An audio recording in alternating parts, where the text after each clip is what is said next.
মুখ্যমন্ত্রী মমতা বন্দ্যোপাধ্যায়ের অনুপ্রেরণায় এবং অভিষেক বন্দ্যোপাধ্যায়ের প্রচেষ্টায় প্রতি বছরের মতো এবছরও দক্ষিণ দমদম পৌরসভার অন্তর্গত 24 নম্বর ওয়ার্ডে 3 দিন ব্যাপী রূপালী কাপের আয়োজন করা হয়। অনুষ্ঠানের প্রধান দিনে উপস্থিত ছিলেন বিএমসির মেয়র পরিষদের সদস্য দেবরাজ চক্রবর্তী, দক্ষিণ দমদম পৌরসভার পৌরপ্রধান কস্তরী চৌধুরী এবং অন্যান্য ওয়ার্ডের পৌর প্রতিনিধিগণেরা এবং এলাকার বিশিষ্ট গণ্যমান্য ব্যক্তিত্বরা উপস্থিত ছিলেন। উদ্বোধনী অনুষ্ঠানের দিন ছিল খেলার ফাইনাল এবং সেমিফাইনাল এবং খেলার শেষ দিন ও পুরস্কার বিতরণের মধ্যে দিয়েই অনুষ্ঠানের সমাপ্তি ঘটে।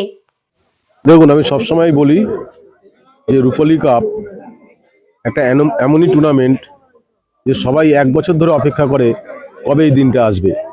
তাই আজকে আমার দেখে সত্যি ভালো লাগলো। আমি প্রত্যেক ক্রীড়াপ্রেমী মানুষের কাছে আমি আপ্লুত যে এত সুন্দর খেলার দেখার জন্য সবাই পুরো স্টেডিয়াম ভরিয়ে দিয়েছে। তার জন্য সবাইকে ধন্যবাদ। Thank you.